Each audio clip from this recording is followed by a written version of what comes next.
Hello மக்களே, எல்லாருக்குமே ஒரு குட் நியூஸ். என்னென்னு பார்த்தீங்கன்னா, எஸ்எஸ்சிலேருந்து கொஞ்ச நேரத்துக்கு முன்னாடி அந்த கான்ஸ்டபிள் ஜிடிக்கான ரிசல்ட் அப்டேட் பண்ணிட்டாங்க. அதாவது பார்த்தீங்கன்னாக்கா, அந்த physical standard test and physical efficiency டெஸ்ட்டுக்கு ஷார்ட் லிஸ்டான கேண்டிடேட்டோட லிஸ்ட்டு விட்டுருக்காங்க. மொத்தமாக பார்த்தீங்கன்னா, இந்த எஸ்எஸ்சி ஜிடி கான்ஸ்டபிளில் 25,21,839 கேண்டிடேட் எக்ஸாம் அட்டன் பண்ணியிருந்தாங்க. சிபிடி எக்ஸாம் மொத்தம் 8 வகையான ஃபோர்ஸுக்கான செலெக்ஷன் பண்ணுவாங்க. இதில் ஃபீமேல் கேண்டிடேட்டில் பார்த்தீங்கன்னாக்கா 40,047 பேர் ஷார்ட் லிஸ்ட் ஆகிருக்காங்க. அதே மாதிரி மேல் கேண்டிடேட்டில் பார்த்தீங்கன்னாக்கா 3,51,552 கேண்டிடேட் ஷார்ட் லிஸ்ட் ஆகிருக்காங்க. இதற்கான கட் ஆஃப் ரிலீஸ் பண்ணியிருக்காங்க. மொத்தம் பார்த்தீங்கன்னா 4 லிஸ்ட்டு விடுவாங்க. அதில் ஃபர்ஸ்ட் லிஸ்ட் வந்து ஃபீமேல் கேண்டிடேட்டில் ஷார்ட் லிஸ்ட் ஆனவங்க, செகண்ட் லிஸ்ட் வந்து மேல் கேண்டிடேட்டில் ஷார்ட் லிஸ்ட் ஆனவங்க, தேர்ட் லிஸ்ட் வந்து வித்ஹெல் கேண்டிடேட், ஃபோர்த் லிஸ்ட் வந்து டிபார்டான கேண்டிடேட். இந்த மாதிரி 4 லிஸ்ட் விட்டுருப்பாங்க. இந்த 4 லிஸ்ட் பிடிஎஃப்மே நம்மளோட டெலகிராம் குரூப்பில் கொடுக்குறேன், எடுத்து பார்த்துக்கோங்க. அந்த டெலகிராம் குரூப் லிங்க் இந்த வீடியோ கீழே டிஸ்கிரிப்ஷனில் இருக்குது. ஃபஸ்ட்டு ஃபீமேல் கேண்டிடேட்கான கட் ஆஃப் பார்த்துருவோம். தமிழ்நாட்டுக்கான கட் ஆஃப். இதில் தமிழ்நாட்டில் இடபிள்யூஎஸ் கேண்டிடேட்டுக்கு பார்த்தீங்கன்னாக்கா 41.73 அப்படின்றது கட் ஆஃப்.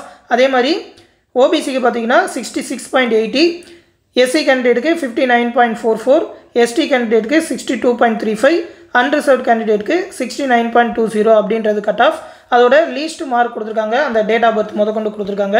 மேல் கேண்டிடேட்டுக்கு பார்த்தீங்கன்னா இஎஸ்என் அந்த எக்ஸ் சர்வீஸ்மேனுக்கு 33.16, இடபிள்யூஎஸ் கேண்டிடேட்டுக்கு 40.06, ஓபிசி கேண்டிடேட்டுக்கு 62.01, எஸ்சி கேண்டிடேட்டுக்கு 54.12, எஸ்டி கேண்டிடேட்டுக்கு 54.56, அன்ரிசர்வ்ட் கேண்டிடேட்டுக்கு 61.81 அப்படின்றது அந்த லாஸ்ட்டாக ஷார்ட் லிஸ்ட் ஆன கேண்டிடேட்டோட கட் ஆஃப். ஓகேவா, அதுதான் கட் ஆஃப்.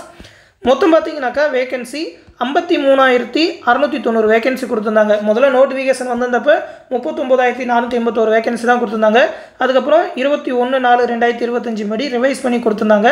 அதில் 53,690 வேகன்சி. ஆல்ரெடி இதுக்கு முன்னாடி ஒரு 51,000 வேகன்சி கிட்ட நினைப்பிருந்தாங்க ஹையஸ்ட்டாக. இப்போ 53,690 வேகன்சி கொடுத்துருக்காங்க. ரொம்ப நல்ல வேகன்சி. மேல் கேண்டிடேட்டுக்கு 48,320, ஃபீமேல் கேண்டிடேட்டுக்கு 5,370 சொல்லியிருக்காங்க. அதில் தமிழ்நாடு வைஸாக எவ்வளோ, அந்த ஸ்டேட் வைஸாக எவ்வளோ வேகன்சி அப்படின்னு சொல்லி லிஸ்ட்டும் கொடுத்துருக்காங்க. இதை ஆல்ரெடி அப்டேட் பண்ண தான் இந்த பிடிஎஃப்மே நம்மளோட டெலகிராம் குரூப்பில் கொடுக்குறேன், எடுத்து பார்த்துக்கோங்க. அந்த லிஸ்ட்டு 3, லிஸ்ட்டு 4 எல்லாமே ரிலீஸ் பண்ணியிருக்காங்க. அந்த லிஸ்ட் 1, லிஸ்ட்டு 2 அப்டேட் பண்ண உடனே நம்மளோட டெலகிராம் குரூப்பில் அந்த பிடிஎஃப்மே கொடுத்துருப்பேன், எடுத்து பார்த்துக்கோங்க. அந்த டெலகிராம் குரூப் லிங்க் இந்த வீடியோக்குள்ளே டிஸ்கிரிப்ஷனில் இருக்கும். ஷார்ட் லிஸ்டான கேண்டிடேட் எல்லாருக்குமே வாழ்த்துக்கள். தொடர்ந்து எஸ்எஸ்சிலேருந்து வேறு ஏதாவது அப்டேட் கொடுத்தா கண்டிப்பாக நம்ம சேனலில் தெரிவிப்போம். அந்த அப்டேட் எல்லாத்தையுமே உடனே தெரிஞ்சுக்க மறக்காமல் நம்ம சேனலையுமே சப்ஸ்கிரைப் பண்ணி வச்சுக்கோங்க. அடுத்த இன்னொரு முக்கியமான அப்டேட்டோடு சந்திக்கிறேன். நன்றி.